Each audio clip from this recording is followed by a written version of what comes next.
Assalamualaikum warahmatullahi wabarakatuh. Bismillahirrahmanirrahim. Perkenalkan, nama saya Primajunika Putra Hendranata dengan NIM 12250100150. Di sini saya dari kelas 4D. Di sini saya ingin menunaikan tugas saya membedah atau mereview lebih tepatnya mereview daripada buku yang dikarang oleh dosen kesayangan kita bersama, dosen yang kita cintai bersama, dan semoga Allah memberkahinya selalu. Amin. Barakallahu fikum. Di sini karangan Abah Asep Ahmad Hidayat selaku dosen daripada mata kuliah studi kawasan dalam Islam SKDI, yang dimana buku ini bernamakan Sejarah Sosial Muslim Minoritas Etnis Melayu di Nusantara. Ini bukunya, guys. Nah, di sini tuh menjelaskan pada persoalan bagaimana kawasan Asia Tenggara yang terbagi-bagi gitu. Kawasan Asia Tenggara yang begitu bermacam-macam etnis itu dijelaskan gitu, bahwa gerakan-gerakan Islam yang ada di Asia Tenggara.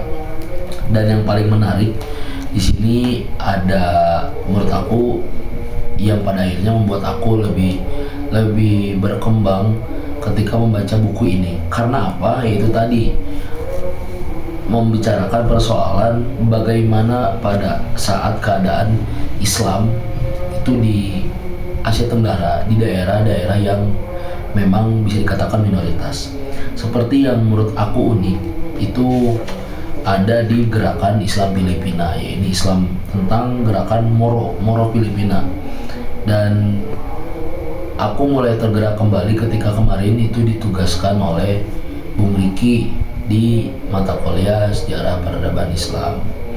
Dan buku Abah ini termasuk buku rujukan yang mungkin bisa menjadi referensi kita semua, khususnya aku pribadi. Dan di sini aku ingin mereview sedikit terkait di bab pertama, ada persoalan teori masuknya Islam Nusantara. Karena kita banyak sekali perdebatan yang membicarakan bagaimana Islam masuk Nusantara, entah itu pada persoalan wali songonya, entah itu pada persoalan para pedagang-pedagangnya melewati jalur maritim, itu bahkan ya mungkin jalur-jalur lainnya gitu kan. Nah, jalur perdagangan mungkin juga kita ketahui, tapi di sini ternyata dibagi kembali di buku-buku ini tuh lebih diperjelas bahwa teori masuknya Islam di Nusantara itu ada teori Arab Mekah yang dimana membicarakan persoalan pengislaman orang Melayu di Nusantara, dan begitupun ada teori Arab Parsi yang dimana teori Arab Parsi itu ada dua alasan. Yang pertama persoalan pada tradisi kaum Syiah, dan juga kebiasaan atau praktik-praktik yang dilakukan oleh umat Islam di Indonesia pada masa itu. Dan ada teori Cina-Indo-Cina gitu ya. Ada teori Cina-Indo-Cina, yakni teori ini yang menyatakan bahwa Islam disebarkan ke kawasan Nusantara berasal dari Cina.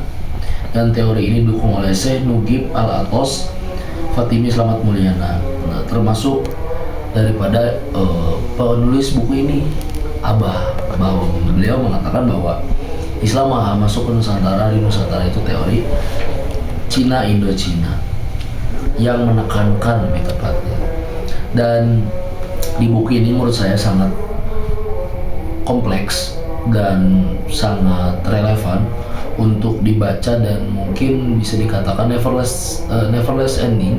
Mungkin ini buku ini tuh jadi nggak ada matinya, nggak ada habisnya, karena menurut aku buku ini tuh benar-benar bisa banget kepakai buat kita yang mungkin ingin meninjau kembali persoalan gerakan-gerakan Islam di Nusantara, entah itu masa lalu atau masa sekarang, bahkan tinjauan kita bagaimana Islam kemudian itu bakal berkembang gitu.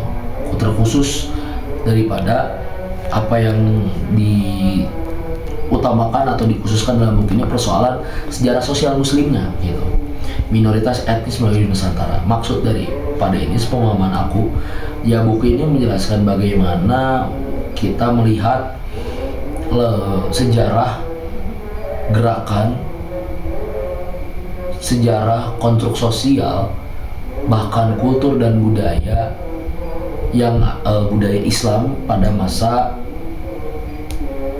itu, pada masa ketika dimana Indonesia belum dikatakan sebagai dimana Islam belum dimana dikatakan Islam di Indonesia itu atau di Nusantara, bahkan di etnis Melayu itu sebagai agama yang mayoriti gitu. Pada akhirnya di buku ini tuh mengejawantahkan, memperjelas bahwa ternyata budaya Islam dan ternyata Islam itu begitu melekat, dan adanya betul-betul gerakan Islam, bahkan perkembangan Islam, bahkan perkembangan budaya Islam di orang-orang minoritas dan orang-orang Melayu gitu. Nah, balik lagi kepada buku ini, maka buku ini pula menjelaskan persoalan bahwa Nusantara atau Asia Tenggara rumah bagi 250 juta lebih muslim yang mayoritas tinggi di Republik Indonesia, Malaysia dan Brunei. Sisi yang merupakan muslim minoritas di jumlah negara Nusantara. Secara garis besar, kawasan muslim Nusantara terbagi ke dalam dua kawasan region, yaitu kawasan daratan dan kawasan maritim. Mayoritas muslim Nusantara adalah Sunni dan mengikuti mazhab Syafi'i di bidang fikih. Nah, jadi di sini tuh lebih diperjelas kembali bahwa agama Islam di bangsa-bangsa minoritas, di kumpulan-kumpulan minoritas pun sama, bahwa adanya Islam pun demikian gitu. Budaya-budaya yang dihadirkan pun bermacam-macam. Namun itulah tadi keciri-khasan atau keautentikan yang ada di agama, yang ada di bangsa itu ataupun yang ada di etnik itu.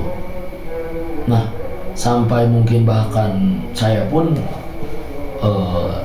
tergiur kembali sebetulnya dengan saya membuat video ini untuk ingin membaca lebih dalam persoalan bagaimana sih sejarah sosial Islam di kerajaan Thailand, bagaimana sih gerakan Islam Moro di Filipina, bagaimana sih sebetulnya yang dimaksud dengan Indo-Cina Indo itu, dan bagaimana pula gitu Islam gitu di daerah atau di negara Singapura gitu kan.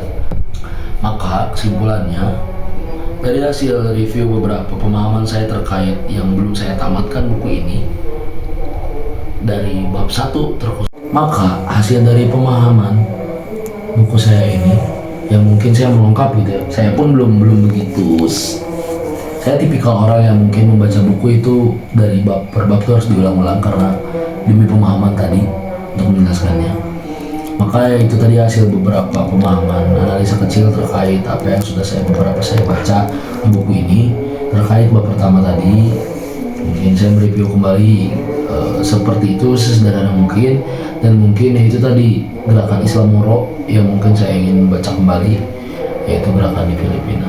Semoga buku ini membantu kita dan semoga bisa menjadi amal jariah untuk penulis, amal jariah juga untuk kita, dan semoga bisa menjadi ilmu untuk amal, dan apa yang kita lakukan menjadi zikir kita, apa yang telah kita inginkan menjadi fikir kita, dan dari apa yang telah kita lakukan daripada zikir dan fikir semoga menjadi amal soleh kita.